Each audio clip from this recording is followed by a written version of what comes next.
So, welcome to part 2 of session 12, which I don't even think I said in part 1, but here we are. This is session 12, 17th of December. It is 2018. I'm Ryan, the GM. It is StarFinder, the Fragments of Eternity. Did I mention it's part 2 of session 12? Hopefully also the end of chapter 2. Yes. Here are the players. Hi, I'm Olka. I am Emmelyn Dali, who is a Lashunta pilot. Hey, I'm Nico. Hey there. Hi there. I don't get this joke. Hi there. Nico, I play the currently immobilised and humbled best captain. Do you do? I mean, maybe. Hi there, I'm Alex. I play the equally immobilised android mechanic Nix 5. Oh, hello. I didn't see you there. I'm Colin, and I play Lyko. Fuck off, Colin. I will never Sorry. Anyway, I play Lyko. Sneaky, spooky, you know my whole shtick at this point.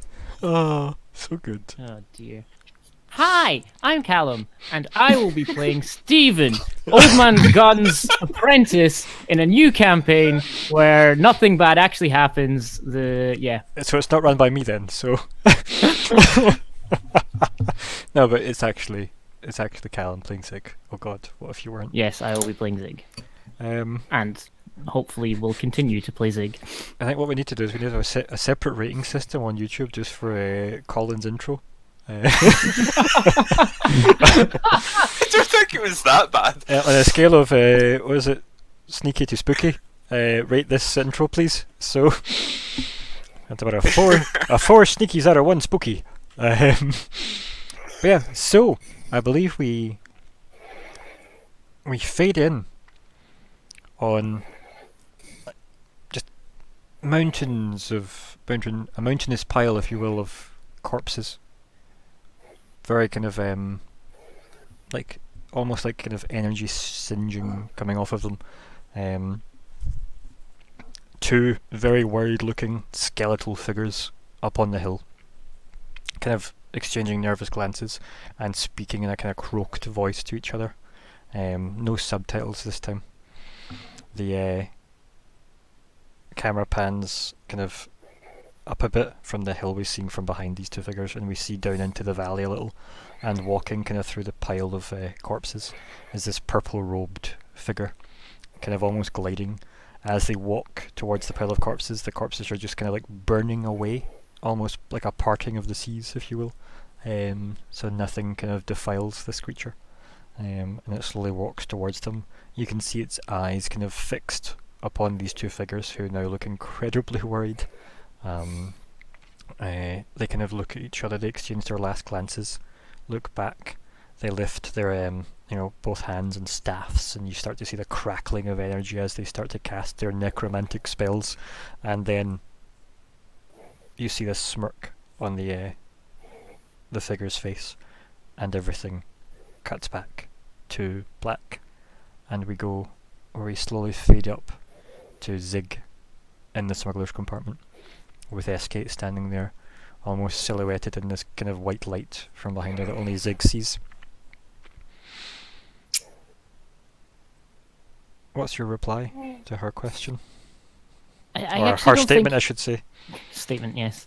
I don't think he'd actually be able to summon any sort of words, just out of sheer shock, terror, confusion, and everything else. It's just kind of gone completely rigid against the wall, kind of eyes darting around the place, trying to somehow come up with an escape solution, but not actually looking at anything because tunnel vision of terror is tunnel vision of terror. There we go. That's our session title. But yeah, and as I said, like, she's standing there, her hands kind of up, and she says, I've been looking for you, essentially.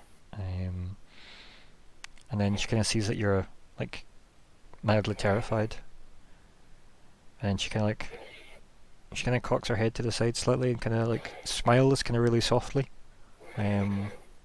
Obviously a completely kind of different type of visual, if you will, to how she's Mhm. acted as she's, marched through the rest of the ship. And she kind of like crouches down where like her hands rest on her knees, but she's like kind of sat as if she's just almost sitting on the kind of the bulkhead floor, but she's not. And she's like, I won't bite. And then she kind of puts her hand out to you. I think at that, Zigg would probably kind of crouch down a little bit. Still like absolutely terrified, but kind of probably go into all fours and kind of edge his head a wee bit forward, just like, that sort of cautious thing that any sort of like animal would do, of like moving really slowly. Yeah. But not really moving closer, but like moving closer. So I think my question is, do you actually move closer? Because that was really vague. Yes. Ever so slightly. Yeah, and I think like she obviously can tell that you're like absolutely kind of panicked. Maybe your heart's thumping, as well Yeah. in your chest. You realise, wow, the air is really thin down here. Oh God. Mm-hmm. Yeah, that kind of thing going. And she's like, she kind of just looks at you, and she kind of like, you can see that she's processing everything that you're going through. And she goes, your friends are okay. Which is probably like the most disconcerting thing to hear, right? I think I'd take another like step forward. Like nose is like furiously sort of twitching, and again you can see like his shoulders like heaving with like super deep breaths. Mm-hmm. Yep, and I think like as you get closer, like you see that the light's slightly brighter behind her as well. Like you can clearly see that like she seems to be emanating this light, but the room is still dark. It's not like it's like bouncing off the walls or anything. It's just seems to be something you perceive from her.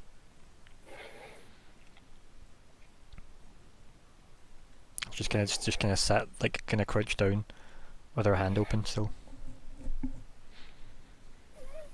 I think he'd kind of just scurried over within reaching distance, but like ready to just jump back. So like here, within reaching distance. Like if there was an in between, like just like on that line. There's not, sadly. Weirdly, it's I like know the there world isn't is an set in in-between. these giant 5-foot squares. But Nobody's ever yes, questioned it. Weirdly, Yeah. So yeah, so he's gone right up, but again ready to just jump back at the sign of any sort of sudden movement or. and you can kind of like, as you're like really kind of tentatively like kind of doing that really animalistic creeping forward type thing, kind of bit by bit, maybe taking like a couple of quick steps, stopping and kind of like reassessing, nose twitching, kind of a couple of more steps, and then like she kind of like clasps her hand again because she realizes that you're not exactly just going to go and take her hand, and then she kind of like slowly just stands up and looks down, and she's like, I'm not here to hurt you. I think Zigg would just stand up and look up at her. As I said, there's this kind of like, the closer you are, like again, there's just like kind of white light coming out from like her shoulders and like her back and her head, and like it's very, very bright. Like it's maybe a bit harder to make out her kind of facial features now, this close, weirdly, because the light's got brighter. So, you have something I need. I think at that you just look up and just say, "Who are you, really?" And she kind of like, the kind of slightly kind of almost kind of placidly kind of soft smile of the face kind of like falls away, and she's like, I think you know who I am. I believe you were sent to find and apprehend. And she kind of says the word apprehend a bit kind of like, almost kind of, what's the word I'm looking for, kind of, not joyously or jokingly, but kind of jovially. She's apprehend as if it's kind of amusing to her, the word. She goes, apprehend me? But as for formal introductions, I am the Escate Isabel Further. God, her last name is so hard to say. I mean, you chose it. And she kind of, I know, she like puts her right hand out and kind of reaches out to you, like very formally. I think you would very gingerly just take her hand and just say, Zigg. She says, I'm sorry. Roll a will save. Fuck! Shit! Okay, hold on.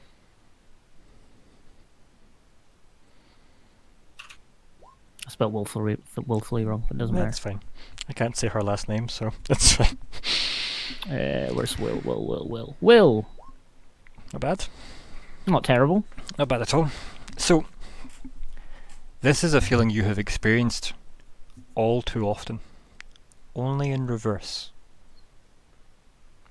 It's like she's doing a mind link by pulling information. Oh, okay. So, Don't like that. yeah. We go in to like the handshake kind of happens and you go, Zigg. She goes, I'm sorry. And then I think we just get the kind of zoom in of like Zigg's reaction of the eyes slightly going slightly wide and then almost like the pupils dilating fully black, and we go in to like Zigg's mind and we're kind of left in that Zigg's kind of fallen to this kind of like white spaceless space where he kind of hits the ground as if stumbled back. Escates there, she kind of closes her hand, puts it by her side, turns around and starts walking down this corridor that just forms out of the kind of the white space. And you can clearly see that she's kind of looking through what we can kind of assume is like the psychic space of Zigg's head. And you can clearly see she's looking for something, right? Do you follow her or just like stay kind of trying to collect yourself where you are? What do you do, Zigg? I think he'd probably... I don't think he likes the idea of her being anywhere in his zone, as it were. He's following for sure. Yep, and I think as well what we get is like Zigg has this almost kind of childlike quality to him because he's quite a young Isoki. And yes. I think like as we kind of like see her walking past what looks like kind of like, you know, archived doors, if you will, like they've got like almost the, you know, a child's room sign, like, you know, keep out Zigg's secret stuff. You know, sun facts with like a big proud smiley face, like an Isoki smiley face and stuff like that. Yep, it's also a really big door. Yeah, and like what type of like precious memories does Zigg have in there? Like, I mean, what's the type of doors we would pass by? So you'd probably pass by like random events. So that like in real life don't really matter that much. So it'll be like you know, Jane's celebration of birth or whatever, and like various other like get-togethers and parties and stuff for people being accepted into the temple monastery thing at the sun. Yeah. Lots of that. The Solar Disciple Monastery. Solar Disciple Monastery, yes, Yeah. thank you. And yeah, like, and I think like we see her kind of walk past, and you can see her like kind of like almost like kind of carefully kind of like caressing the wall with each door as she's kind of like walking down this corridor. But she's taking very little notice of most of the rooms. And you can see. I think he'd, Yeah. as he walked past doors, he'd be like looking at the doors that she touched, making sure she didn't leave. And he sort of marking, you know, defiling his. Like, it's space. kind of hard to work out really like what is going on though for Zigg, because I mean you're kind of in this space you've never been before. Like this isn't how your mind link works. No. But like this, it almost feels like you've piggybacked on it, back into yourself, if that makes sense. Yeah.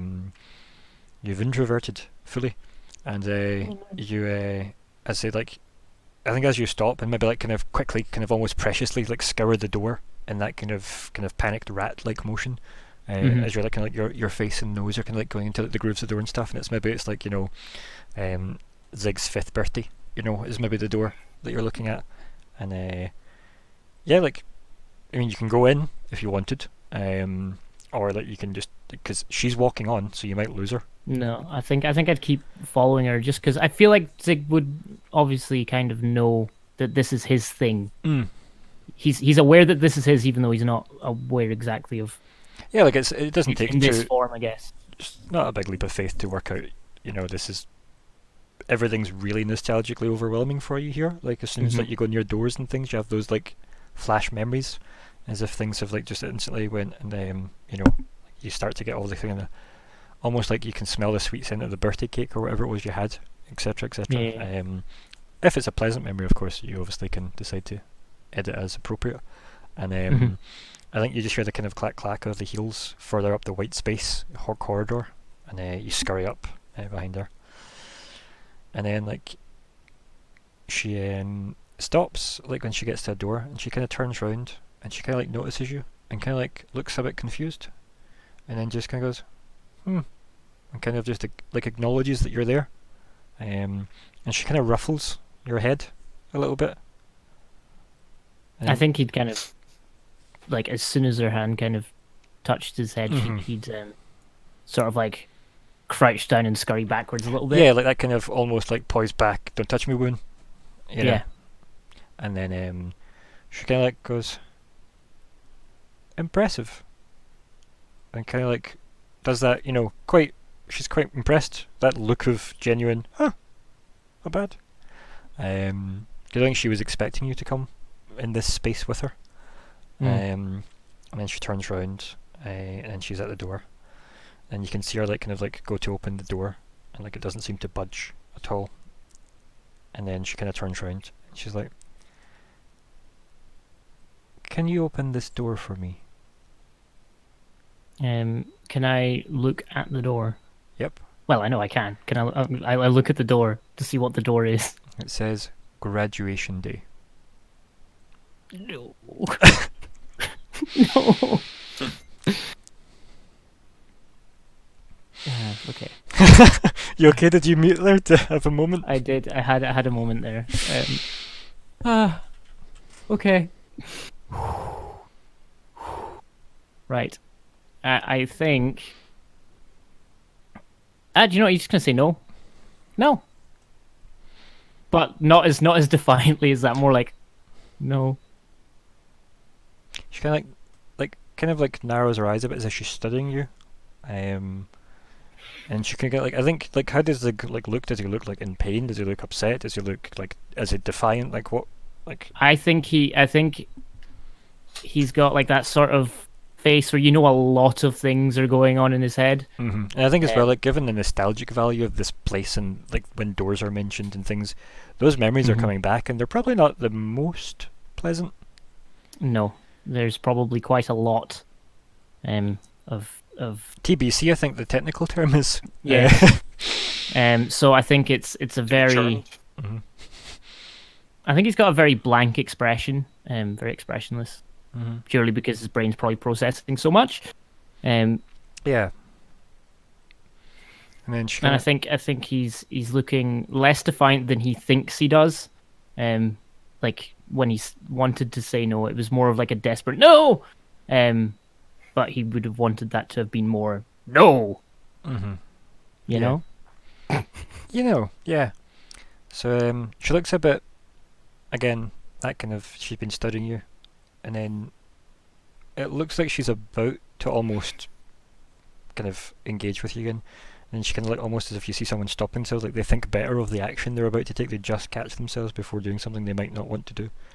And then she kind of like goes to like that way where they kind of like half go to move a bit, like a centimetre, and then they stop, and she just kind of relaxes herself again, and like her shoulders drop a little, and she's like, okay. And then she turns back round to the door, and then just kind of like around kind of her kind of general shape, all these kind of blades of light just appear behind her, like and they all like align facing the door, and they all just stab straight into the door, and you hear the hissing and kind of like, very uncomfortable fizzing, burning, sizzling sound. And obviously she's bathed completely in light by this point, and like it's quite hard to look at, to be honest. The sound's quite kind of overpowering. You've got that kind of almost not a migraine as such from the tension side of things, but like almost like a kind of psychic static in your brain. It's very like very very uncomfortable, like to the point where it's like, you know, in a dream where you're starting to get distracted by the alarm clock, but your dream hasn't translated what the alarm clock is yet in your dream space, so you're like that, but no, I need to stay here, I need to focus, what? So it's kind of like you're being forced out of this white space by this like hissing horrible noise thing. And she's clearly just trying to break down the door, essentially, to get through. I think Zigg would kind of grab his like head with his hands, Yeah. and just like keep going, no, no, no, no, no, no, no, no, no, and attempt to kind of fight back mentally. Like he's like, I don't want anything going in there. I don't want anything to touch that sacred sort of horrendous brain space. So I want to try and kind of push back in some sort of way. Yeah, I mean, how are you pushing back? I think he's just focusing all his like energy on the door, and kind of, you know, that sort of when you're having a dream and you kind of put your consciousness is somewhere else to your body, and you can kind of see yourself, but you can like do things from where your consciousness is. I think he's kind of doing that from the door and trying to push back as the door. Yeah, and I think what we've got here is like we see the kind of like Zigg being like no. Obviously, Two Unlimited starts playing in the background, and then as it hits the point where it says we reach for the sky, you know, like we've got that part where Zigg's like no, and like his eyes open. Maybe like you start to like flare up with your orangey kind of yellowish light, like your aura, your sun aura, and then like you stop being where you are in the white corridor, but you know that you're still there holding your head in this pain, and you're in your like the Solar Disciple Monastery. You see this door, like this kind of like, you know, almost just like an outline of this white light, just is like a door frame just standing in the middle of this part of the temple that you're in, the monastery, and you can like see the edges of the blades coming through it, so it's as if it's just the blades are forming the frame of the door itself.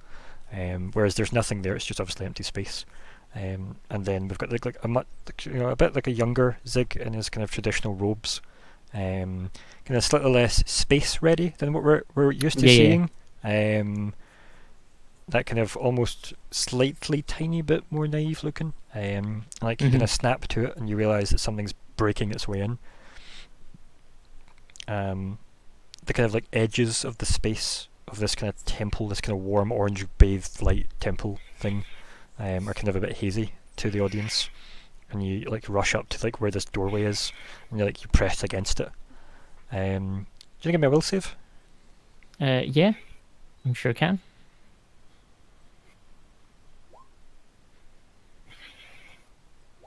Boop. There we go.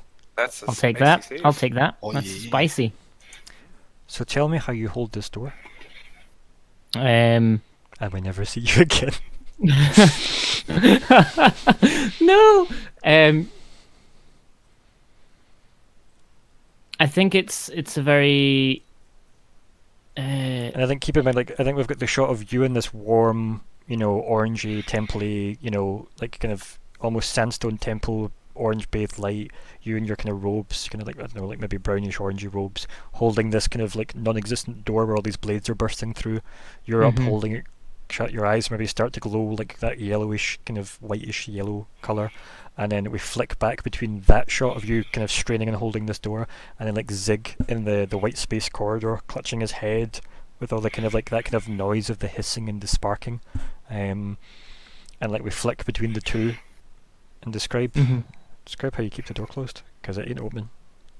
I think he's got in the temple side, he's got both his palms just flat against the door, and it kind of looks like he's just leaning on. It doesn't look like he's really pushing hard against it, but like for like a more cinematic type, you'd see as an audience, sort of like this force, sort of like a sort of circle around his hands, and that would just be pulsating like the same sort of coloured light as he's glowing into the door, creating some sort of not sort of like a force field, but kind of replacing the door that's bits of door that's getting stabbed to all buggery by these bloody light swords. Yeah, I think it's pretty cool.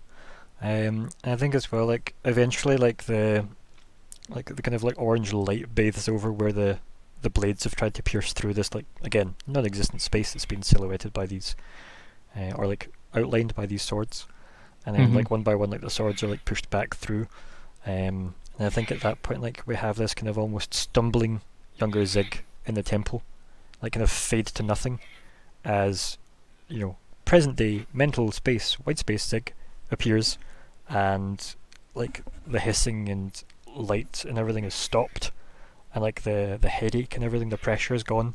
It's still like the after effects of like a bad hangover, but you're there, and like you've kept the door closed, so I think you're he back dropped in the to room. one knee at that point. And I think at that point as well, like Eskate's there, and she kind of turns around and looks at you, and I think at that point, like the light starts to like dim and flicker and dissipate, and then we realise that we've got the camera does that kind of matrix spin around, and the room is no longer this white space, it's still her standing in front of you as you're down on one knee, whereas obviously in the cargo, like kind of smuggler's hold, you had been holding hands, but like that's been let go since your hands now on the bulkhead floor.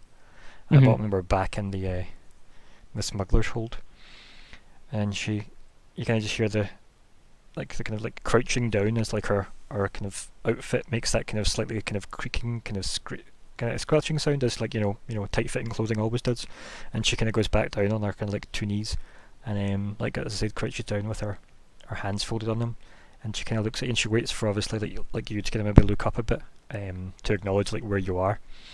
Maybe like you look around, and she's like, "That's really impressive," and she kind of like smirks and kind of like smiles, but and I kind of like she is like, you can see it's kind of like a genuine look, right? Like she does look quite impressed that you were able to keep that closed and like basically keep her out of your head, right? And she's like, "You're a tough little one." And here's me thinking the Vesk was going to be the problem. She kind of laughs like once, like a huh, but it's kind of like a weird hollow, kind of not in a horror movie demonic reverb hollow, but just in a kind of fills the room more than it probably should, but doesn't really seem to have originated from her. And it's maybe not sure if it's just the acoustics of the smuggler's hold because it's empty with its metal walls. What's Zigg up to? He's just looking up at Eskate, and that's it. Kind of like brow furrowed. When you look at someone, when you're with your eyes looking up and his head's kind of down a bit, just unwaveringly just staring her down, or up, I guess, in my case. And I think like she's like, "I think we should talk. You, me, your friends. Let's meet." And she kind of like looks around very quickly at the somewhere a bit more civilized. And then like she kind of just climbs back out of the smuggler's hold. She walks back out to the doorway where Zora is, and then she kind of like takes that kind of step past Zora, and then is walking towards the cockpit, and turns round to you, Zora. Like, how's Zora behaving?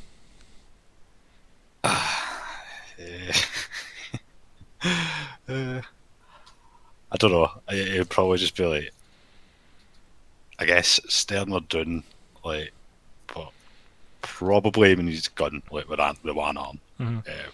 I think like maybe like we get the scene where she walks past, and then you see the snarling of Zora, and then like we just hear the as the like the laser rifle's about to like discharge, and she like stops and kind of like turns over like one shoulder and looks back, and she goes, "If you can calm down enough, we should talk." And she kind of like holds her pose to see your reaction. Maybe you should have started with that instead of pinning me to the wall. "Oh, good, you're civilized." And then she kind of like holds up her fist as if like weirdly saluting, and she just opens her hand, and you like fall off of the wall, like the sword's gone. There's not even like an impact. Like it did look like it just pierced right through your arm and right through you, but like it's like it never happened. Well, I would probably. As you're kind of like looking down and you kind of look back at her, she's already kind of like walking into Cargo Bay B, and she kind of just you hear just her voice saying, "Find somewhere for everyone to meet," and then she walks into Cargo Bay B. What do we see Nick's up to? If you're still here with us, Alex. I am. I've just taken a mouthful of food. Oh, okay. Hopefully. Timing. No. How was I supposed to know it was coming? Yeah. Who could she possibly have been coming to see next? Yeah. You mean next, right? Oh, God. Yeah, so Nick's... I'm assuming he will have attempted to communicate with others and probably received the same static. Yeah, and like I think you know as well, like, you know enough about tech to be like, this somebody's jamming this, right? Mm-hmm. So he's probably working away trying to get through the jamming. I imagine playing on his computer, trying various... Yeah, because besides the sword, like through your like stomach and chest, like it's, I mean, you're still there operating, right? So yeah, so he's probably just trying to solve that problem on the basis that he can't get away. Yeah. Okay. Yeah. And probably formulating worse plans. And like you hear like the kind of bulkhead door of the cargo bay opening, and like you see her standing there, and then obviously maybe like you're mid kind of like, you know, moving bits of, you know, tech around or fidgeting with your comms devices and such, your personal comms hooked up to like a tablet device or something as you're tinkering away, into this kind of weird hissing on your chest. And then she goes, "I believe there is a crew meeting." She kind of says almost half-heartedly, and she goes, "Are you coming?" And she kind of like just weirdly like poses the question to you from the cargo bay door. The cargo bay door. What about Alice? Will she be joining us? She kind of like doesn't like take her eyes off of you, and she goes, "I think it's best she doesn't join us for now."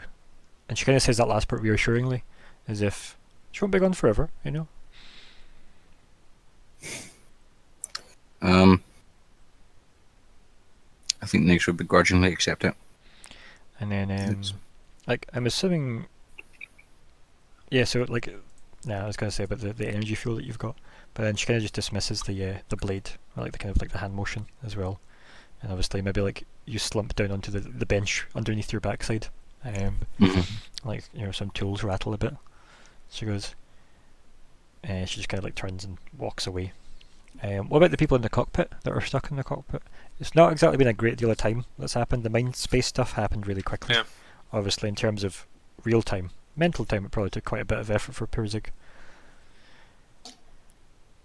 I don't know.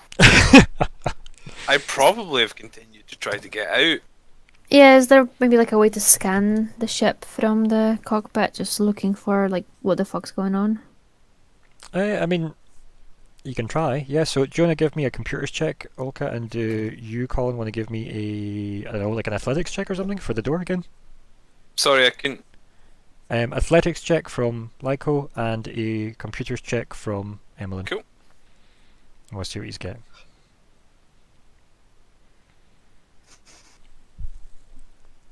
I'll let her go first since she started typing first. Computers. I will go first. Wow, you really are hip to the kids, aren't you? Computers with a Z. That's Oh, how yeah. they all talk. Sorry, Zed. Right? Should say Zed. Yeah, it's computers. It's a shop on the Absalom station. Oh no. It's fine. Totally fine. Get out of the way, Clippy! Like, tutorial, no. I'm having an argument with Clippy. You've typed in type in suggestions for how I can help you when someone is on your ship and you don't know what's going on. What would you do? I think you said spell check. To be fair, it is thematically fitting that when we are actually trapped in a room and aren't getting out anyway, and we know this, that we wouldn't get very good rolls. Yeah, again, no, that weird luck I get, Colin, where dice Yeah. rolls just go the way I need them to. So yeah, like you start scanning and like nothing's responding. Like it's very staticky. In the sense that you're like, but this is modern tech. There is no static on this. What this is new. Like you maybe recognise it, Emmelyn, from like whenever any piracy's happened, when pirates attack ships, they'll try and jam out communications and like interfere with your electronics as well. So like almost like if your electronic countermeasures, your ECMs like fail and stuff, your ship's electronics go wonky. It seems like this has happened to you. Like the sensors, you're just like, sorry, like try again tomorrow. Answer unclear. You know. Colin, you got the exact same roll as before, so perfect. I didn't actually notice that. Yes, I did. Yep. Unlucky for some. And Lyko. So I think what happens is Emmelyn, obviously you tried the door, didn't budge. You weren't surprised by that. Emmelyn was like, wait, what? No. Tries the door, doesn't budge. Goes, I'll just go and scan to see if something's up. And then you just go, I'll try the door again. Exact thing happens. You go, well, I tried. And then Emmelyn does her scan. And then you hear like the footsteps again. And you kind of like hear the door kind of like, again, that really metal not wanting to be moved a certain way, wrenching noise. And then the door kind of like just does that thing where it kind of slightly opens off its hinge. And then you just hear the kind of like female voice come from the other side. And it said, meeting, mess hall. And then the steps going away again. Probably a bit disconcerting. Yep, I look at Lyko, very confused. Like, who's that? Yeah. So while you're about to react, right, so SK's walking back in the corridor towards the mess hall, which I'm assuming can just be this area for the sake of the fact that it's there. What's Zora up to? He'll be waiting at the door for everybody. So like, as in like at the mess hall, basically. Basically, pretty much where he was standing, to be honest, because I mean, it's pretty much right next to the mess hall.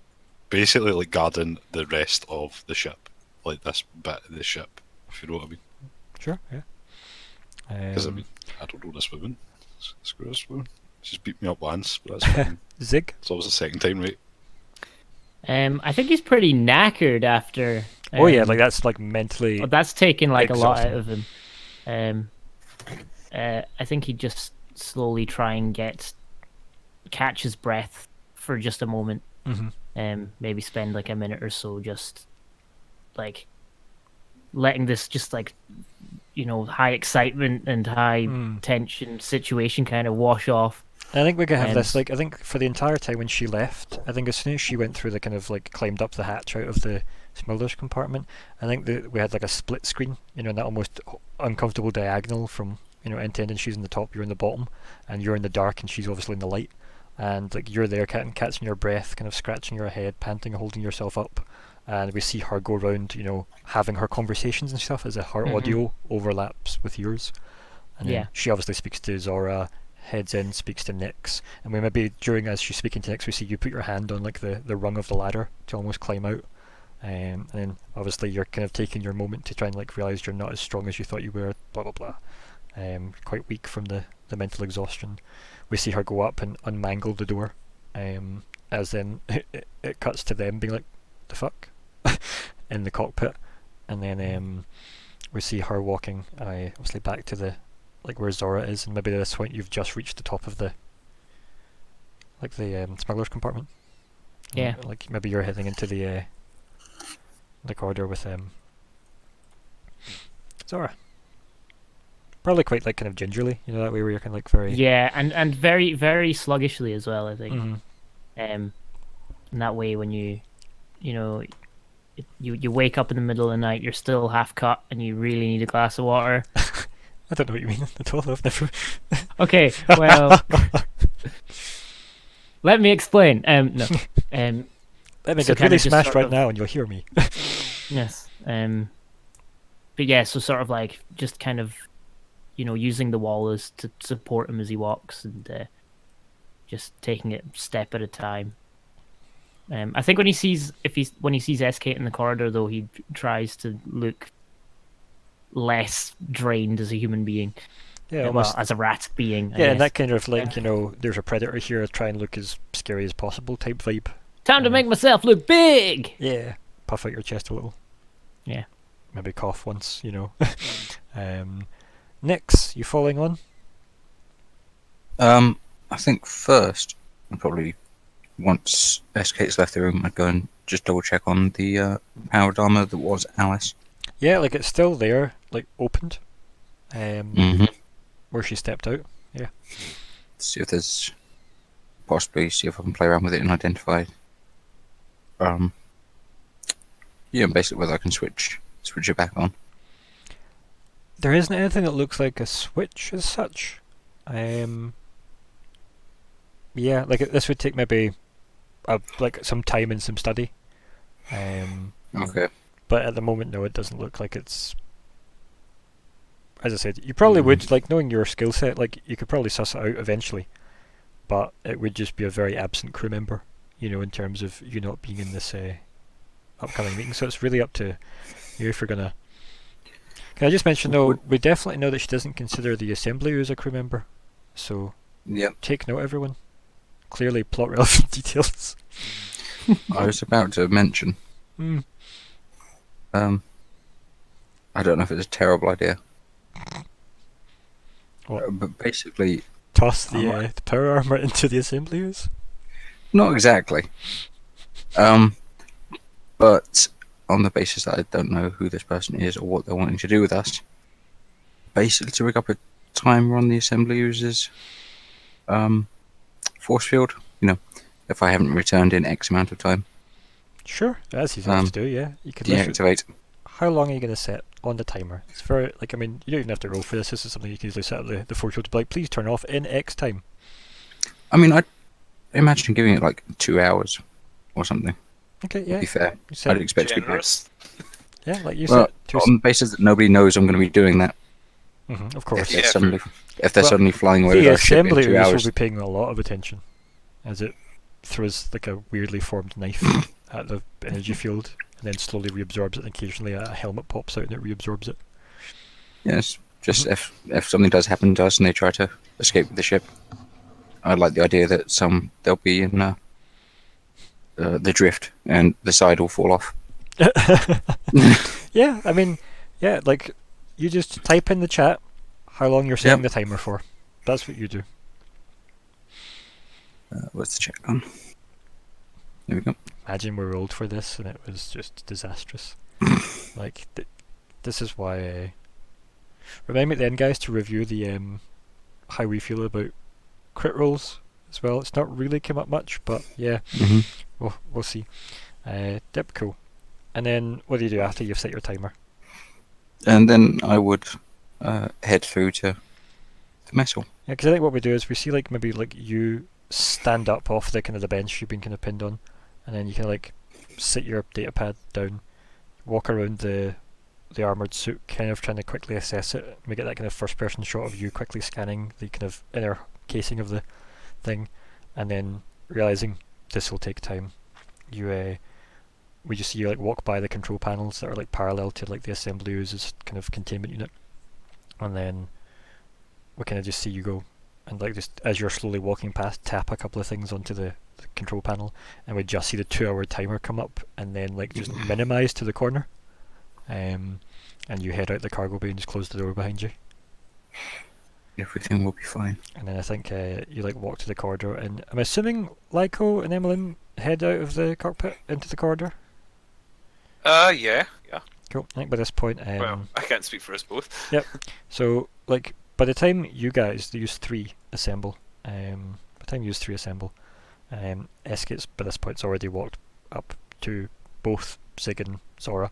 It's a breakfast TV duo, and kind of nods and points to the door to Zora as if this is where I'm going, right? For you, Zora, you're muted. I would kind of, I guess, sarcastically stretch out my arm as in after you. Mm-hmm. And she kind of like doesn't really acknowledge the sarcasm and kind of like just heads into like the mess hall. Well, I mean, yes. And then I think by that point we've got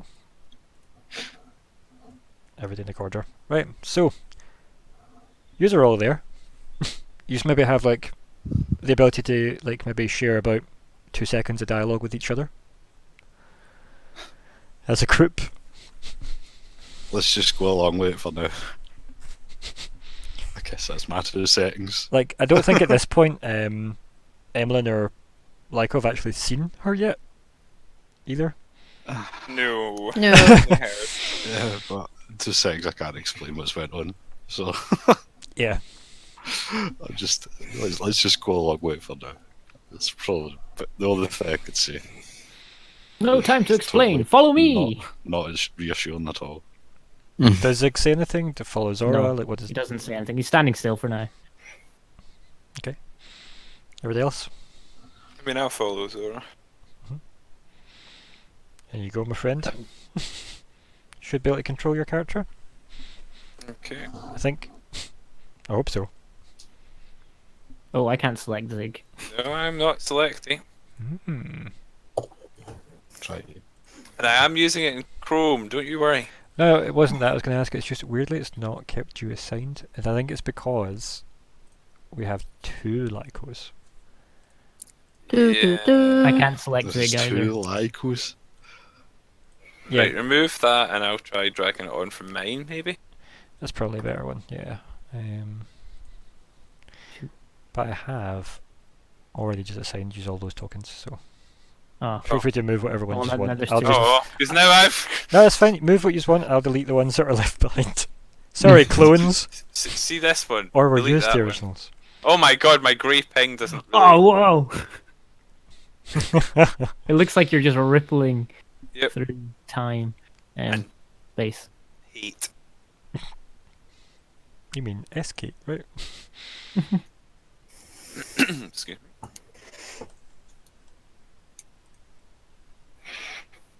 Just to be even more awkward about how this place is shaped.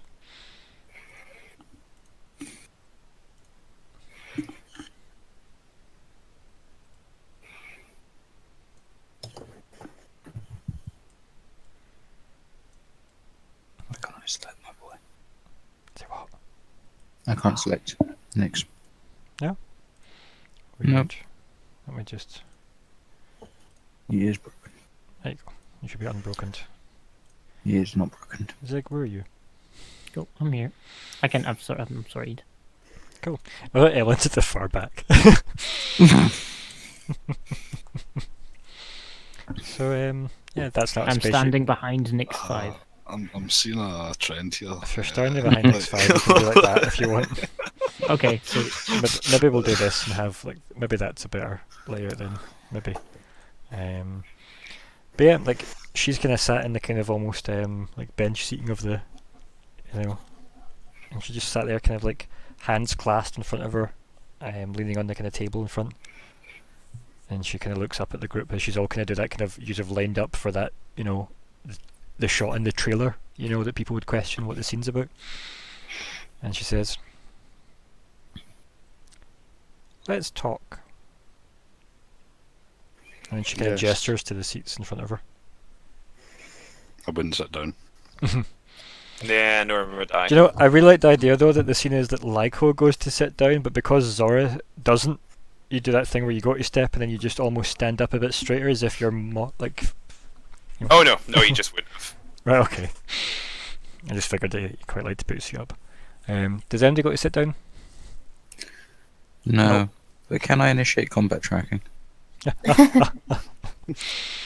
The question is, can you outside of combat? Well, yeah, I believe it's just a move action. I don't think there's anything opposing that. Okay. No. You can try. Mm-hmm. Yeah.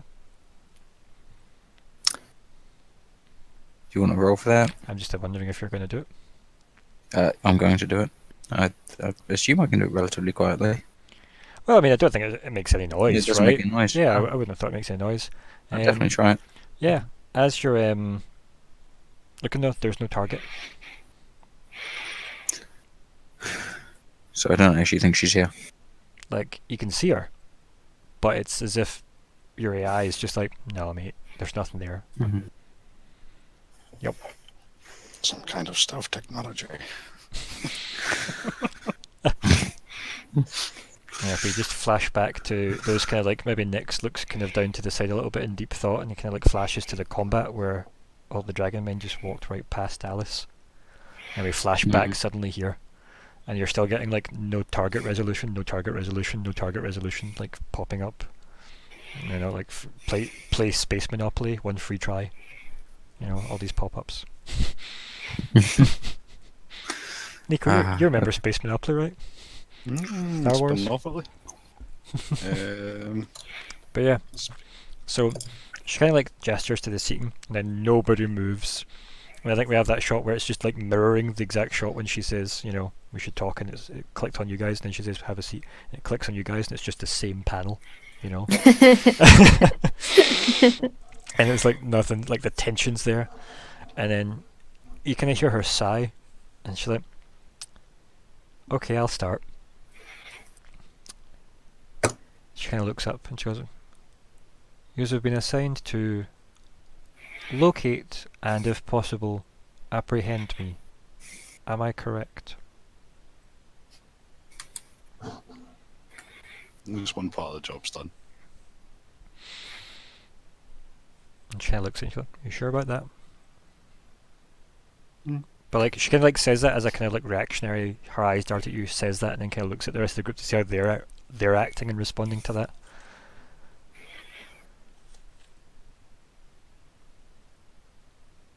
Nothing. Just a stoic line again. Yep. Well, I don't know that there's anything else I can. No, I mean that's fair enough. Like I mean, I'll be honest. I don't know what my guy would say in this scene either if I was here. Other than trying to learn how to cast teleport several levels earlier to try and bail. Sorry guys, it was a fun run, but I'll find a new crew. But yeah, so she sat there, and I think again we'd have that lingering shot of maybe it's like the almost if there was surveillance cameras in here, it'd be like the corner of the room looking down, or maybe we've got from inside the microwave with that gauze over it, and it's looking out into the room. These kind of awkward camera angles where nothing's moving. She says, "I transported you here to," and she kind of almost like lingers on her words, and she goes, "to test our draconic friends outside."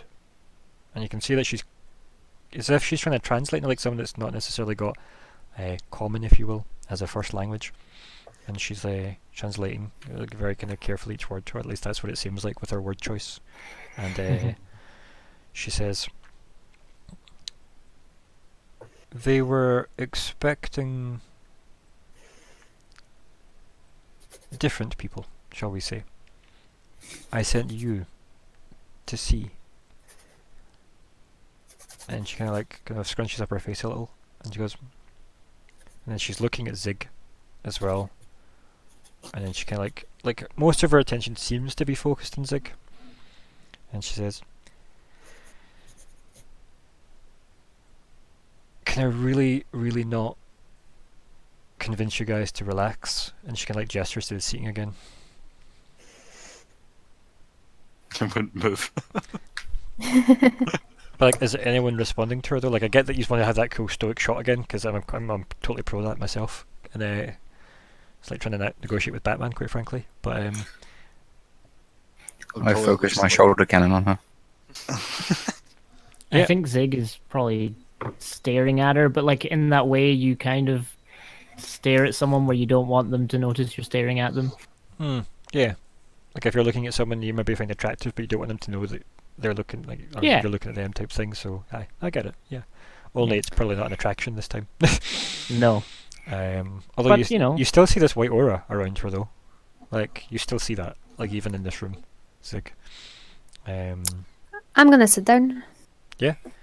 I'm gonna sit down and not look at her and just light my cigarette. So do that thing Another where one. maybe you sit like at the end of the table, but at the opposite side from it, and you maybe Yeah. like, Yeah. have your feet up on the like the kind of the seating with you, and you just kind of light the cigarette. Yeah. Yeah, love it. And she kind of like watches you as you kind of like sit down, spark up, and then kind of like just kind of almost kind of expectingly looks at the rest of the group. She goes, "Anyone else?" And you can get like there's this. It's not tired or anything that you hear in her voice, but it is kind of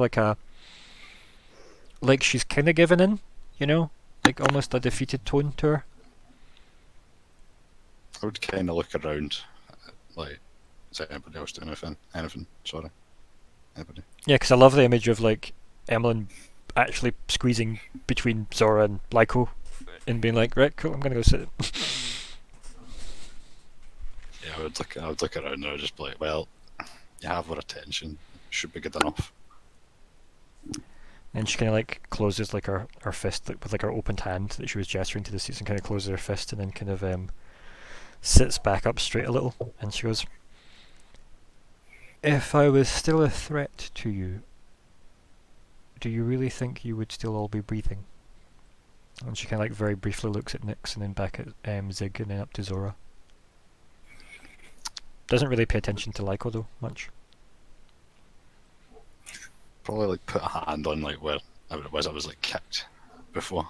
Because Yeah, like I mean that was like where the blade seems to have left no trace. Like the bootmark definitely did. Like, do you know what I mean? Like that was definitely like maybe you absent-mindedly like touch the spot, you know, when she's like saying obviously, if you know her weirdly kind of veiled "I'm not a threat because I am a threat" type conversation she's having.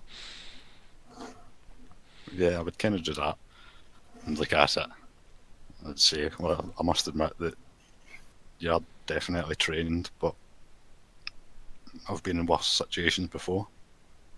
And she kind of like stares straight at you, and like almost deadpan face, and goes, "Of that I have no doubt, war hero." Grunt.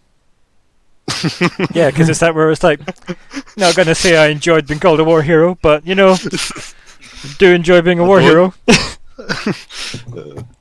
Is this sort of mocking war hero?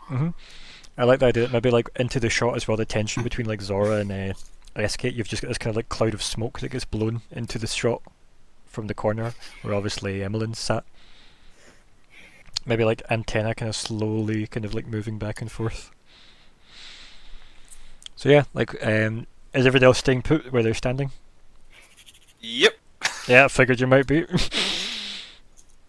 What about you, Nyx? Shoulder cannon obviously pointed at her. Every time she suggests that we're down, I just punctuate the silence with the shoulder laser focusing more intently. Like the zoom noises. Yep. Yep. Cool. And then Ziggy still kind of like maybe looking between Yep. Zora's legs. Yeah. That's it. I'll move Emmelyn over to like, I guess, be sat like at the end of the table if that was indeed the table. Maybe just pop you there.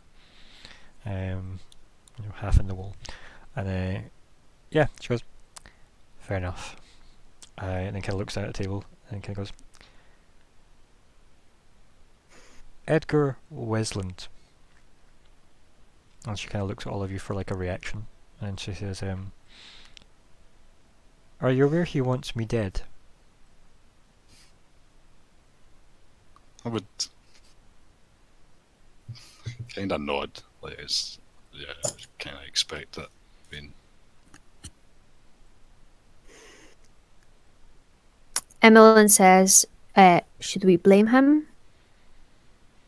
And she like, she kind of does that thing where she kind of like laugh, kind of exhales, where it's like a kind of, kind of, almost like she wasn't really expecting that kind of like attitude. And then she kind of turns around to you and she goes, do you know him?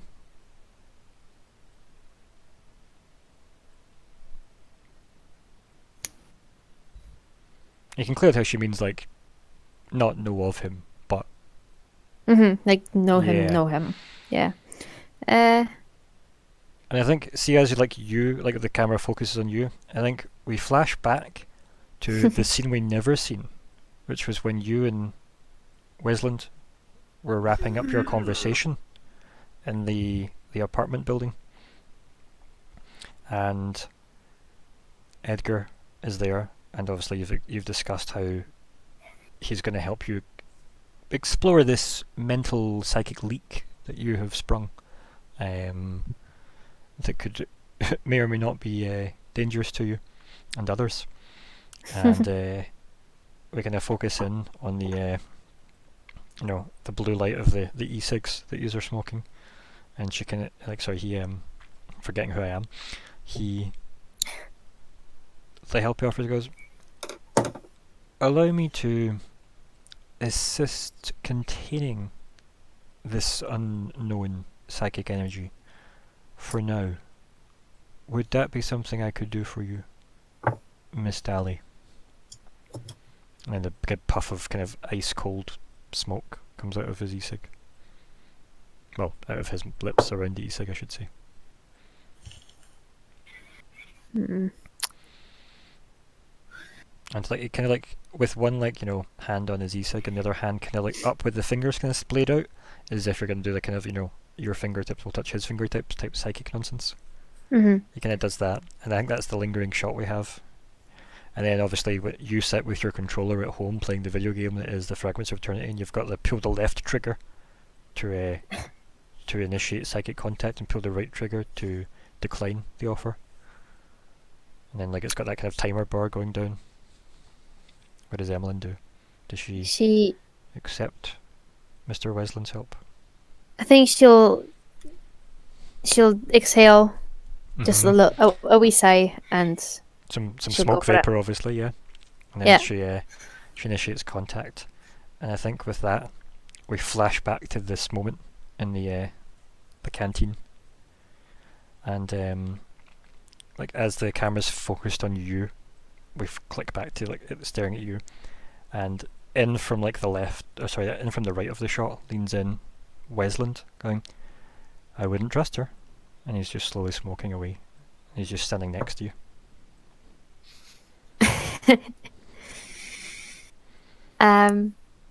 What was it that she asked? Sorry. Do you know him?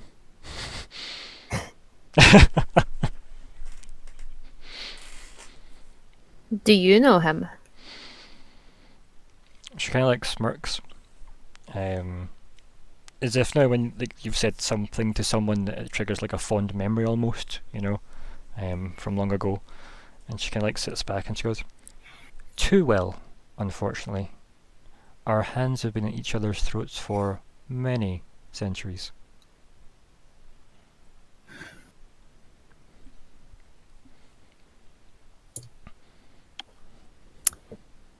We were just doing a job.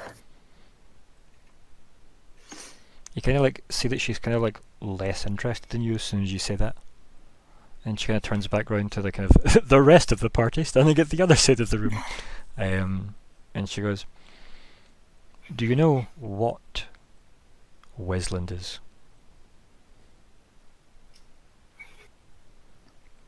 "Do you know what Aspis is?" You can hear distaste in her tone now. Oh, that's a trick question. A trick, Lyko? Really? Yeah. She looks at you because you're kind of a trick.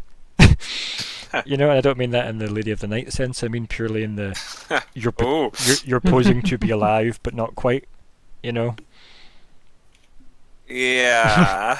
You want us... Well... Whatever we say, you're going to say, "No, actually, it's..." So why don't you just skip the part where you make us look like idiots and tell us what you actually have to say?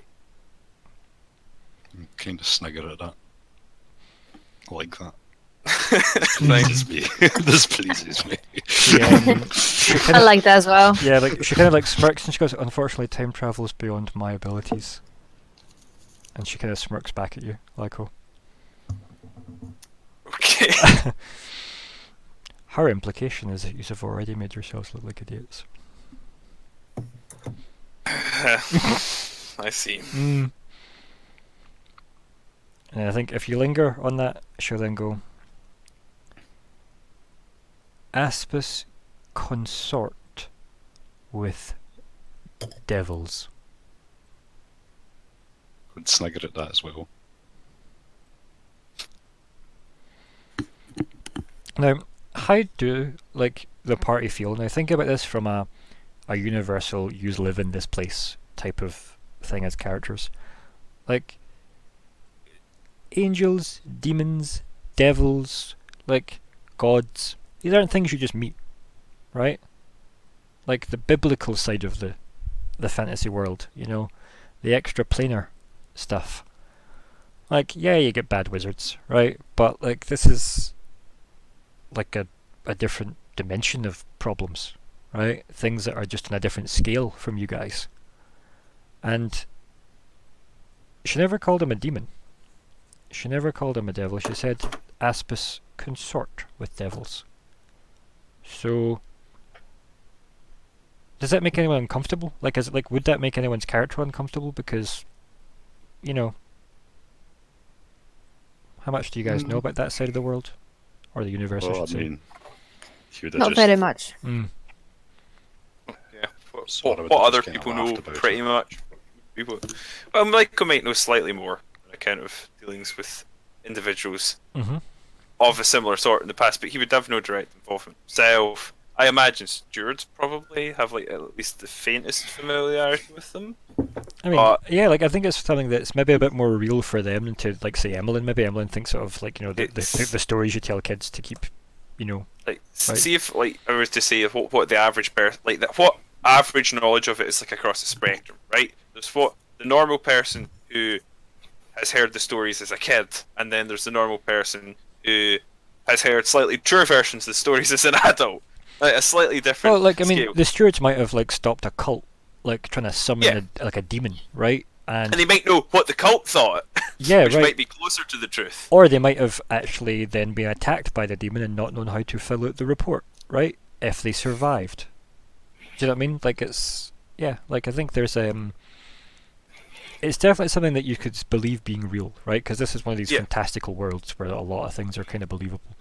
But yeah, like it's probably not a comfortable kind of name drop into the conversation, is the idea that someone's saying, you might be working for folk that work with devils.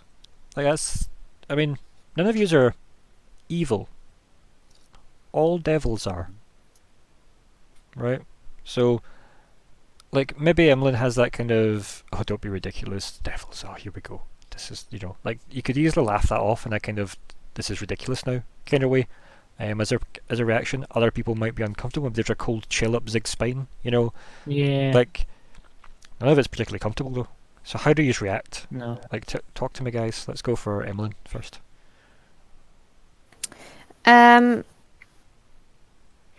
think she scoffs at it. Mm-hmm. Like she wants to appear like she doesn't believe it, but I think she's quite uncomfortable and unnerved by it. But she doesn't want to give that away. Mm-hmm. What about you, Zora? I mean, is this time for dialogue? I mean, I want to just go quickly through everybody to see like the initial reactions to that. But if you want to say something, go for it. Yeah. I mean, being my people have been considered devils at one point. Like whatever you speak of was just another thing that can be conquered in the end of the day. She kind of like replies to you. She goes, "Your people." And she kind of looks at the group around you and goes, "Your people run on instinct, not malice." We'd kind of snigger at that. And then, how's Nick's 5? Right? Is it just zoom noises? No, I think he's possibly got a bit more, unsurprisingly, almost a more scientific approach to it, Mm-hmm. but not in a disbelieving form, because obviously it's a different reality. Yeah, right. So it's just an extra layer of reality. It's another dimension. You know, you type in But the right he's- code, you get there. Yeah. And he's quite aware that, you know, with drift travel in this setting, Yeah. you know, once you drift travel kind of messes with reality, it pulls things in and out of existence. Yeah, you probably got like the equivalent of what sailors would say happen with mermaids and nonsense like that on the seas. You probably Mhm. get a similar nonsense from people in dive bars from drift travel. You know. Yeah, although I mean it's kind of It's true. actually a really interesting comparison. Yeah. Hmm. So I think there's weird things happen at the edges of kind of see. understood science. Whether what people choose to call them or what people choose to build their religions around. Yeah. I think he would treat it with almost an anthropological respect. So have we just got like a kind of deep thought look from him then? Is it? Yeah. Maybe like not even necessarily paying attention to her, maybe doing that kind of slightly look down to the left type thing of processing. Yeah, trying to figure out what perspective she's coming from. Mhm. And yeah. And also trying to equate it with she's just thrown us at dragons. The moral argument here seems off-piste. I mean, there's a lot of things in there, yeah. What about Lyko's kind of knee-jerk reaction? What do we have? Lyko doesn't give a shit about devils. I mean, he probably conceives of this as a fairly dangerous stuff, but I think we already knew Wesland was pretty fucking dangerous, right? Like, I mean, this anybody is- willing to flick an e-cig off of a Vesk's chest after insulting it? Like, that's, yeah. The dangerosity is pretty high. I think externally he'll probably be doing what he considers an appropriate level of surprise, Yeah. like showing that. Internally, he's just going, fucking care, can we get this over? Yeah. And what about Zigg? Zigg climbs up Nick's Five's back. He's done. He's drained. He's I have like, to that's remind it. myself he's not actually that small.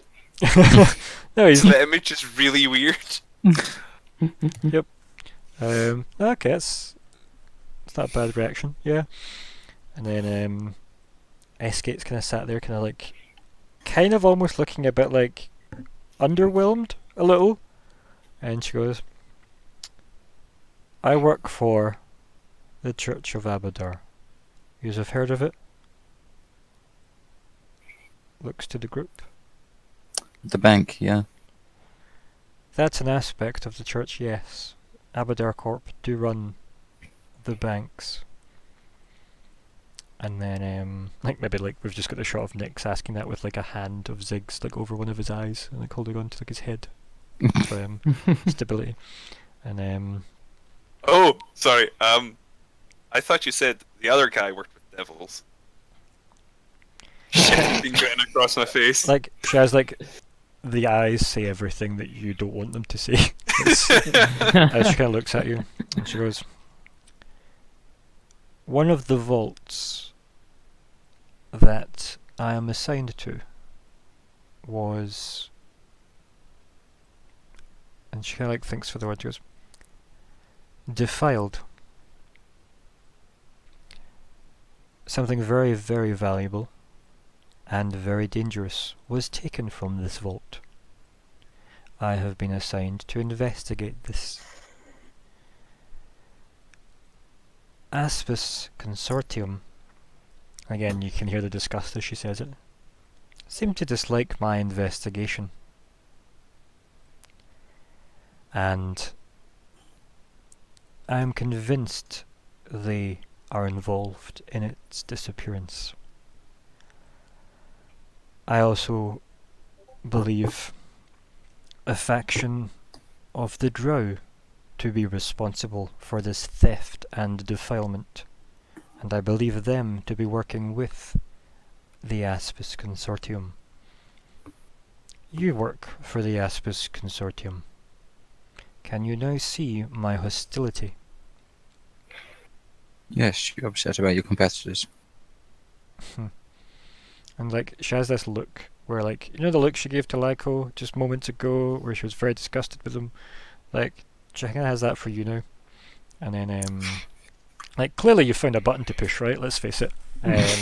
Doesn't like her church being compared to what she has called consorters to devils. And then she turns back to the group and she kinda points to you, Nick's 5, but you realise it's actually just above you. She's pointing to Zigg. She goes, "Your companion there has information I require to safeguard our galaxy." And then she kind of looks to everyone, and then kind of looks up at Zora, and then back to Zigg. Her finger's still been pointing at Zigg the whole time. She says, "This one has knowledge I need. I admit I tried to take it by force. It seems I am humbled. And she kind of like gives a slight nod to Zigg. A kind of I acknowledgement. think like Mhm. Zig's hand like slips a little bit. He almost falls off and like catches himself. Oh, Stumbles, like leans on like the shoulder laser. Yeah. Yeah. We just hear the hydraulics of the shoulder laser kind of struggle. And then she kind of like looks up again to us. The artifact taken from the vault. A very, very ancient dragon egg. And she waits for people's reactions. Just kind of like nodding. no. Hence the dragons, I suppose. And she kind of like again looks at you and she stops pointing. There we go. At Zigg. She's stuck in my own dialogue there. And then like a Bethesda game. Also, Bethesda, if you want us to write any content, star in, voice act, and or promote games, money, please. I thought Fallout 3 was really good. Yeah, agreed. Moving on. And she then kind of turns to you and that kind of, hence the dragons then type comment. And she goes, yes, I was seeing how they would react to your arrival. The device I used to transport you here was one the drow have left behind. You mentioned they might have been expecting someone else. I believe one of those dragons outside, kind of motions vaguely behind her.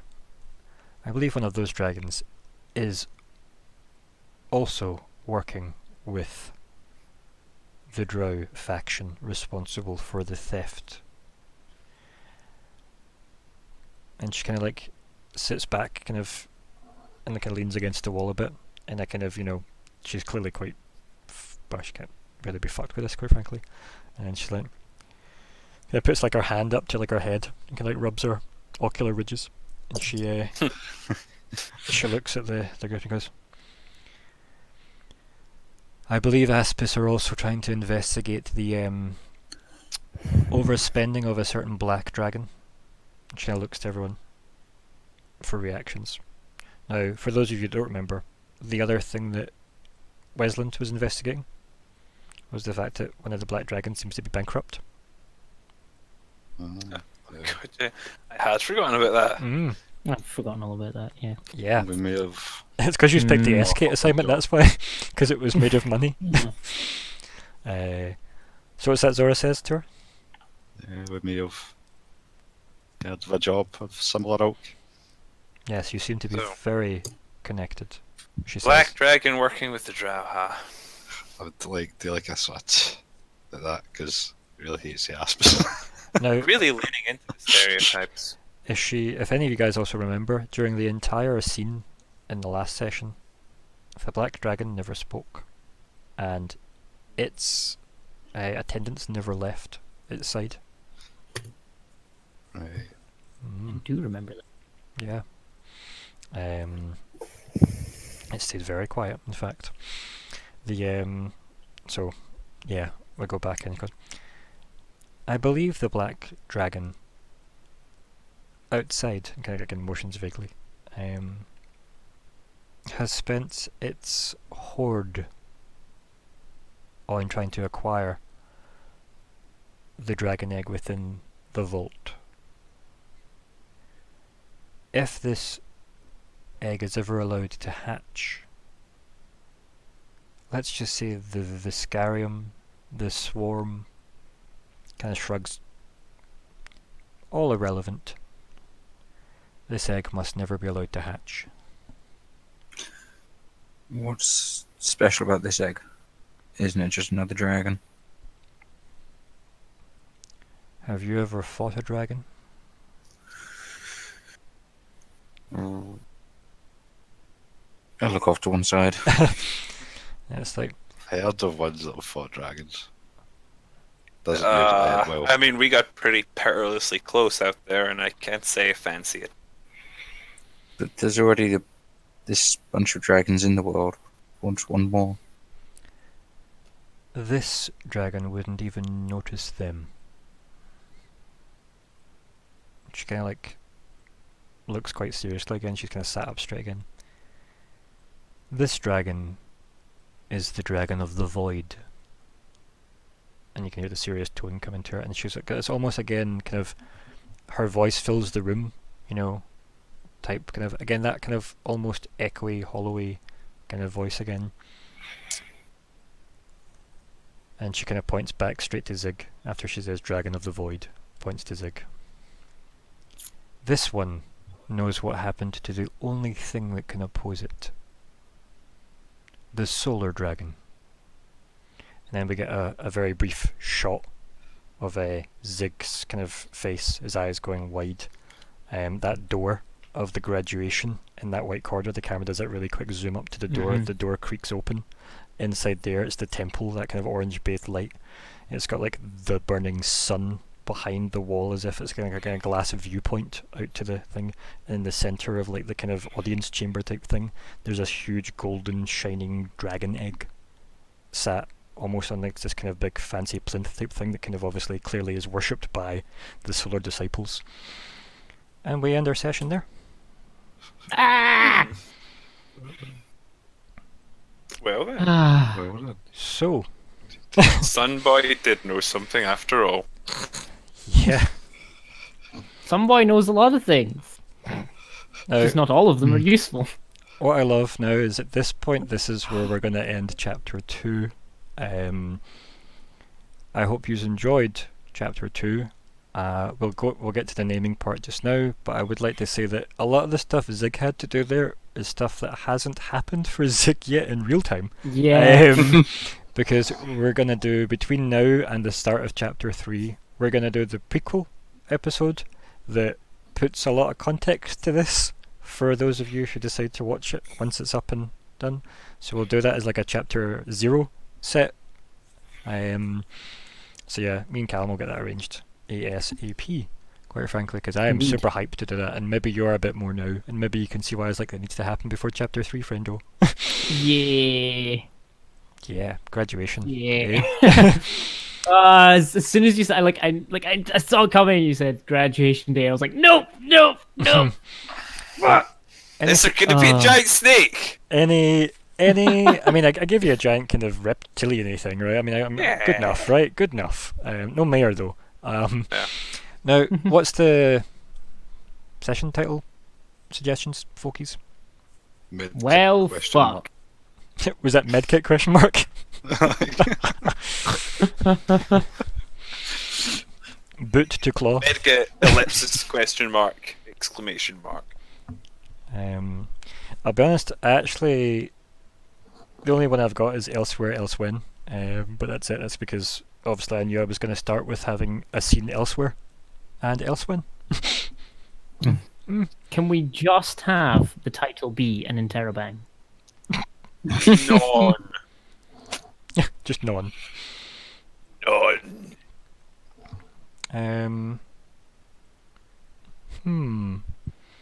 I mean, Angels and demons. yeah, I was gonna say angels and demons. You've got, but like, I mean, were there any angels? Were there any demons? We mostly just I mean, talked she's about kinda devils. Almost angelic. She's almost angelic, kind of. I like the almost Annoyingly. angelic. Yeah, Yeah.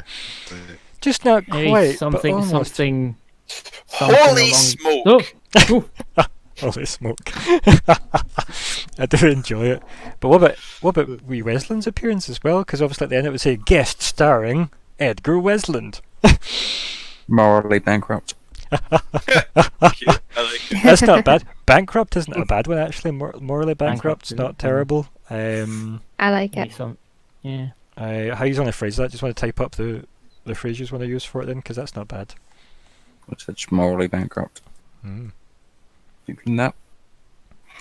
Bunch of bankers maybe, like This transaction is void.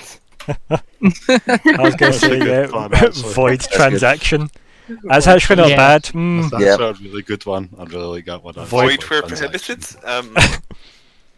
I like void transaction. Void transaction Although works. that was a line from the Void Walker in. Was it Warcraft? It's been so long since I played a Warlock. Just It so you was, yeah. what I would like you, gentlemen and gentle lady, to do, and Gentle Rat, is when we return for chapter 3, I want you to be level 3. Oh! I like level 3. I too like advancement. Once. Yeah, I think as well let's do the review then, because I don't really have much else to add other than I thoroughly enjoyed the ability to just give some fuck ton of exposition, quite frankly. So that was nice. Let's go with, who did we start with last time? Was it wouldn't have been Zigg, so Zigg, you go first. You weren't there here last week, so. My brain is broken. Well, I mean, I was really Welcome to my world. yeah. Oh, just so much shit happened. How pleased have you got like a fucking nat 20 on your will save though? Oh man, I was so chuffed. I was like, I'm pulling out the big guns today. Mm. Because I don't know if anyone knows this about me, but I'm generally really not lucky with rolling. Oh man, just so much happened. I actually really enjoyed some of the other stuff that happened. That wasn't all of Zigg's brain nonsense. Just S-Cake going around kind of fucking everyone up was I love the visual for horrible just and entertaining. booting the Vesk into the wall is one of my favourite scenes. Yeah. I was actually glad that she actually did roll high enough because it'd been so lackluster if she'd rolled poorly, where she just kicks the Vest grabs her by the ankle and just smacks her into a wall. Like, that's not as cool. I liked Zora taking a swipe at SK. That was just Yeah. so Vesk. Within tradition. That was good. Yeah. But yeah, other than that, just everything really. Something I enjoyed from a visual point of view, which is obviously a bit self-referential here, but I really like the scene where the shadow is still watching you. Oh shit! I forgot about the shadow. Oh my! Oh, sorry, eardrums. It's okay. I did that to you earlier. Oh man, and no, I totally forgot all about that. Like, fuck that guy. And it turns and notices that Escate's about to walk in and dissipates. I was really like, oh man, I was really hoping like SK would walk in and he'd just fuck her up, but no. Thanks, Shadow Buddy. High fives. The end. No, yeah, actually, I'm really liking and hating that shadowy void man. Just yeah. Totally not bad. That's at my all. 2 cents on that. Yeah. Let's just be crazy and go with Nico next. Oh my god. Oh my. Going for like an upsy doonsy. I enjoy. It's a doozy upsy, but never mind. Even though I got fucked up, I like to be seen me getting fucked up by the kick. I enjoyed. Well, I guess just to guess, I enjoyed SK's whimsical nature. Like, it's pretty. Yeah, I don't think we could have affected her too much. Like, she has she does have stats.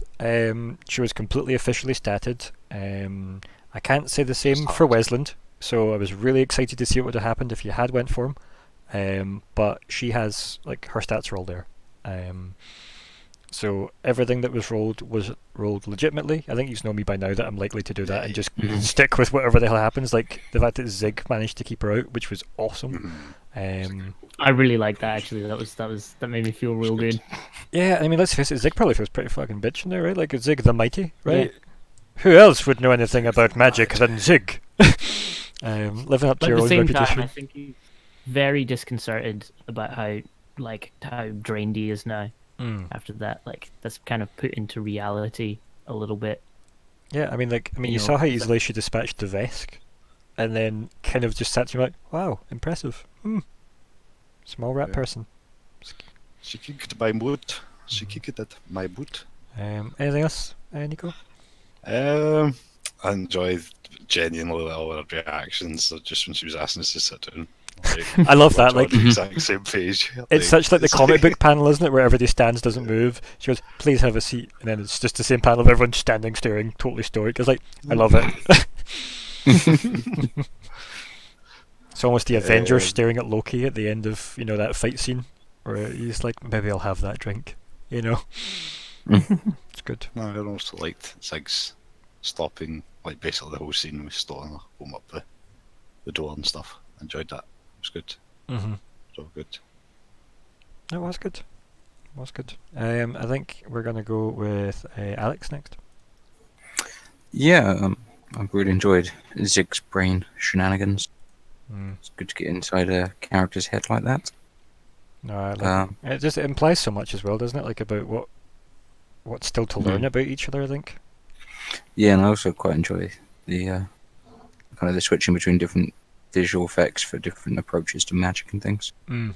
So, Yeah. nice to try and get those, because definitely in this sort of world where you've got combinations of science and magic alongside each other, I like the fact that different schools Yeah, kind of behave very differently. even like different sources of magic as well, right? Because Yeah. even if it's all mysticism, as this world puts it, or arcana, as D&D would put it, or whatever, like Mhm. I always like it when people have almost like a personal touch to their abilities, which I Yeah. like, which is kind of cool. So it's definitely good to explore. I think what else. And just on a personal note, I'm looking forward to forgetting to turn the timer off in a couple of weeks' time when we come back. Yeah. Oh, yes. But that'll be fine. Nothing will go wrong. What else? Yeah, Zora getting floored, well, walled. Florid. Sorry. Sorry, that was course. appalling, and I don't apologise for anything, actually. Haha! Never. I guess the other thing is, that moment where everyone's kind of taking that stoic approach, particularly in role playing, it can kind of be like you don't want to be, you don't want to be awkward about it, but at the same time, it's good that everyone felt that they could kind of hold it. Well, It made sense. Yeah, and like, Yeah. for me, like I think you're kind of, I mean, you've been with me for 12 sessions now, used to the newbies. Like I think you know by now, like I'm willing to go with the scene if that's how it works, because obviously tension can happen and it can be uncomfortable and it can be long, etc. And I don't mind if that is a thing, but then, like, you can tell that she needed you guys to be kind of on board with what she was trying to explain at the same time, because otherwise she'd just have like killed you and left, right? So there's that. I was more on the standpoint of like when I put my arm and like was like had to go through the door. She just kind of like looked at me and I was like, oh, well, Yeah. fuck you, I'll do the same. Yeah, I mean, you did shoot her, so yeah. She deserved it. She kicked me. She started that actually. I mean, just saying. Just saying. I mean, you're not wrong, but you are quite an intimidating figure, right? I asked a question. Yeah. Yeah, that was her reply. Heal. Yeah. Oh, so good. I got on to it. Yeah, I mean, I'll be honest. There wasn't too much between the roles, by the way. I'll give you that much. Like it wasn't like miles out. It was significant enough to do what she needed to do to smack into that wall. But you know, if you'd rolled relatively better, wouldn't have happened. Which is nice. It'd have been kind of one of those cool locked and strength versus strength nonsense things, which would have been cool. Yeah, But cool. so half decent rolls. I just want the spectacular rolls. Yeah, the 10 wasn't much for the strength check though, like or the athletics roll. It wasn't. Like yeah, you've that already was you're bad. obviously still tired from knocking at all those doors, you know, in that Yeah, space yeah. station. Still recovering that strength pool. I just had like a one-on-one against a dragon man. I mean, there is didn't that, get yeah. I mean, you are just out of a fight, so. It's my excuse, right? What about- It's my excuse for my bad rolls. What about Emmelyn? How does Emmelyn feel? So in terms of what I enjoyed, Yeah, just your review. well, I really liked a lot of the things that were already mentioned. So things like Zigg's mental shenanigans. Mhm. I did like Weslin appearing Uh-huh. for a little. Oh, what actually happened? Mm. Kind of situation. Mhm. A little wee flashback for you for the part that we obviously I deliberately faded out on so that we never saw you leave the Yep. apartment. Yeah. I enjoyed that. Yeah, all of it. No, I'm glad. All of it.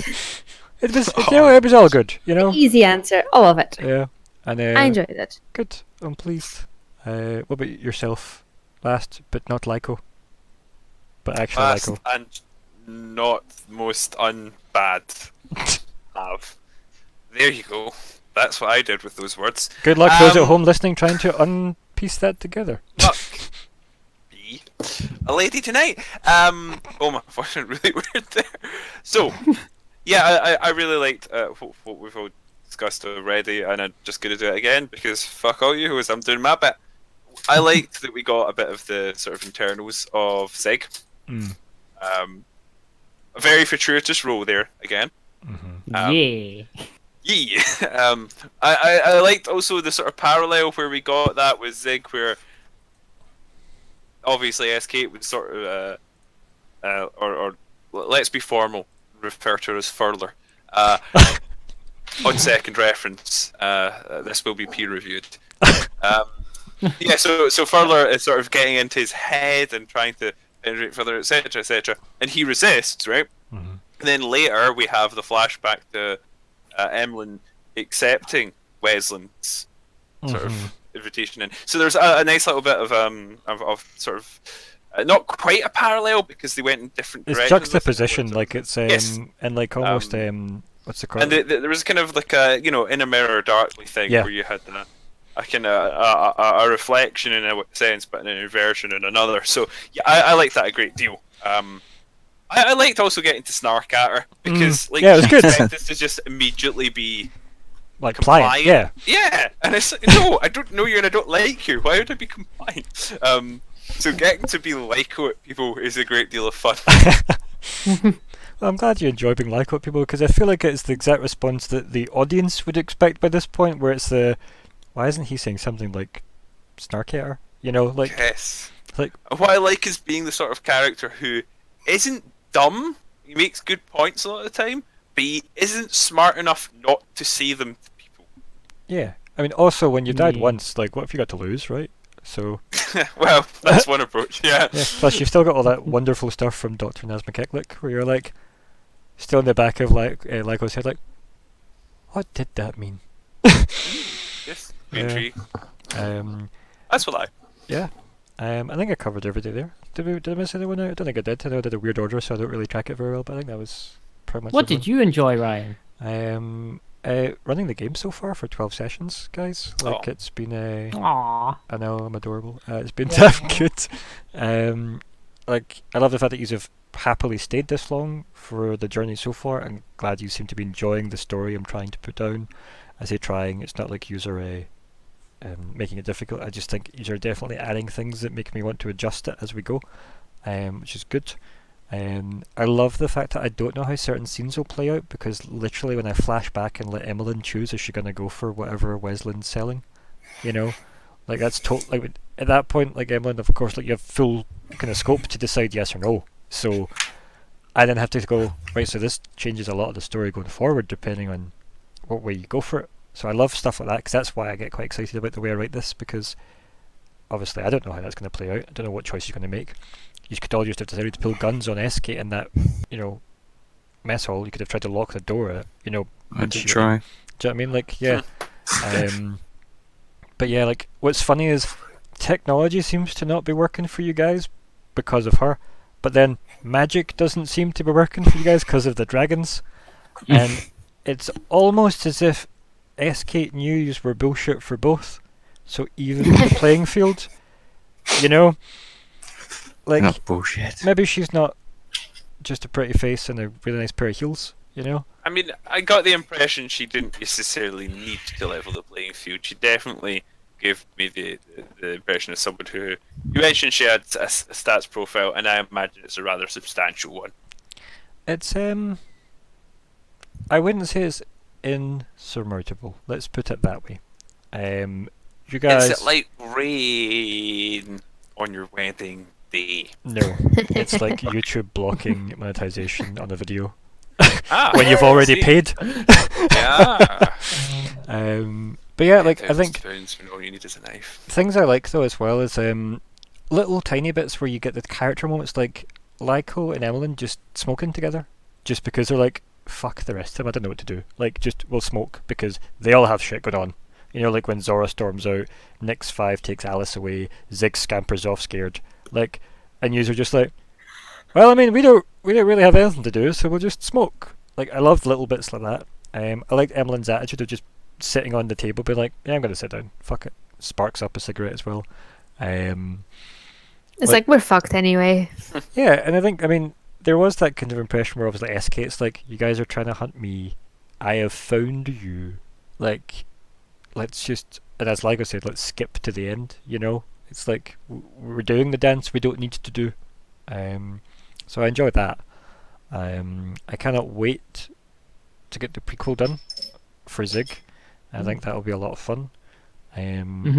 Once it goes up, It'll be definitely interesting. if you guys want to watch it, please do so. I really hope you would want to, but there's no obligation to do so.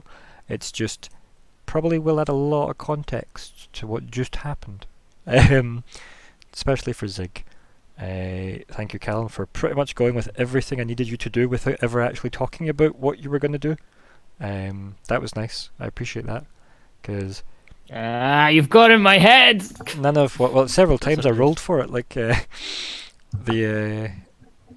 thing is that I was really just impressed that, like, had you not rolled the will save at the start as well, you wouldn't have been in with her. So that would have been a totally different That's scene. very And then fortunate. then you're rolled well enough to get pulled in with the mind link, right?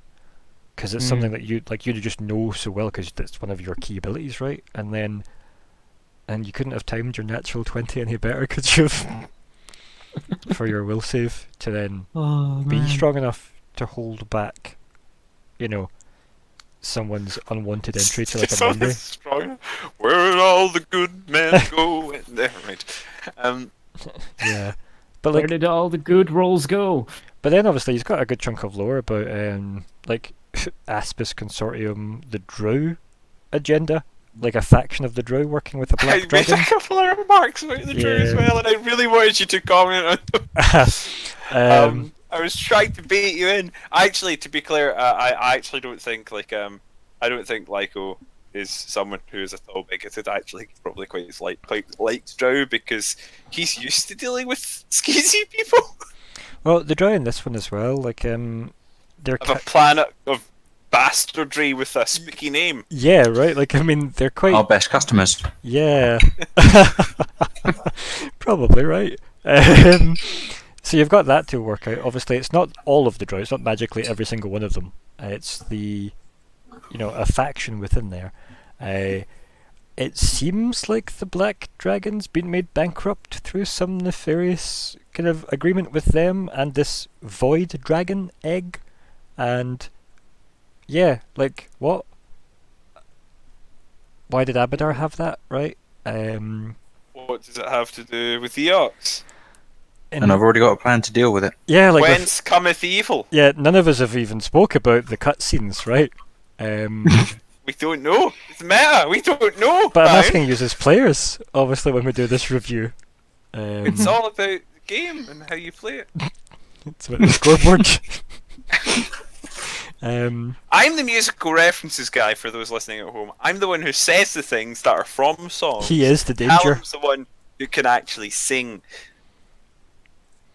The I mean, that's debatable, but yes. How dare you? These are kind of enjoying the audience storyline that they're getting. Because obviously, I know the players, the characters, I should say, don't get to see a lot of the cutscenes that have happened. And there have been a few. I like it. I like it as a storytelling device a great deal because I think if you can block out the fact that it's happening, then it's a really effective way to convey important information that the player should know, but the character wouldn't, in a way that makes it clear. Your character doesn't know this. And I hate to be critical of the person who is obviously doing the most effort to this game, which is you, Ryan, the GM, but you have a tendency to make everything very, very filmic, which in itself is not a bad thing, but you keep on saying you're making it very filmic, which is quite I'm it's open to weird. feedback. Yeah. And as I say, I don't mind at all that you're doing it. There's just this weird thing where you keep telling us that you're doing it, and I'm like, yeah, I know you're making this like the visuals of like a TV series or film. I get that. This may just be coming off having run a longer game with you, where I've gotten used to a lot of your storytelling methods, and perhaps it is useful for other people. I was gonna say, yeah. I mean, you've had a year of me GMing for you, right? So yes, indeed. Relatively solidly, and I mean, Nico probably. I think we worked out he's probably break even roughly. I mean, I missed 3. But I mean, no, I missed 5 because I missed the 2. But he got Star Wars on top of that. Oh yes, he did. So he got about 25 sessions of Star Wars or whatever, and I think it was 25, and then he joined at session 20 of that. So as I said, I think he was break even. Yeah, we probably would be. In terms of experience to me. I always forget that you weren't there at the start for some reason. Yeah, 20 sessions he missed of that game. It really does feel like he was there for the bulk of it. You're welcome. Which he was, to be fair. I guess it was. But yeah, like I don't know, like I'm enjoying the storytelling aspect, the letting you guys know there's multiple plots at play here. It isn't just you guys are a generic space crew working for space people doing space things. There is, I mean, you probably should feel slightly responsible for stuff that's going on, right? Slightly, given. I mean, yeah. Well, I mean, I was going to say. Yeah. I just actually was going to say about those kind of those cutscenes. They almost make the more mundane stuff between player interaction more interesting, because it kind of puts it more in a context. So it's not like, why are we doing this? So even when you're explaining like your characters get on with everyday things, yeah, it does have that. Well, like Colin was saying, it's got that kind of film aspect where you can contrast between the two, so that we as players know that there's a weight to the mundane actions. Mm-hmm. Like, user there doing character building stuff, talking to each other, but then in a TV show you'd have that scene where people talk to each other and then it clicks to somewhere else and there's an action sequence, just so that people's attention span's still focused. Yeah. It's also just because I still want you guys to know things are happening in the universe. It's not just what you guys see. And I think it's a style I've never really used before, and it's something I've debated using in the past, but I'm obviously kind of went all in on it this time. Like even little scenes where it adds extra layers of tension for you guys as like an audience, if you will, with like the cargo bay and SK and Alice and all those scenes you knew happened but didn't know as characters. I think it makes the payoff of like the scenes at the end have a bigger impact, but I don't know. It's, as I said, feel free to give me as much feedback as you guys can between now and chapter 3, right? Because are my players and I need to learn from you guys. And thank you for playing, everybody. Yay. Thank you for running. Thank you. Thank you. Thank you once again. Indeed. Merry Christmas, everyone. Yeah, Merry Christmas, everybody who's listening. Yeah.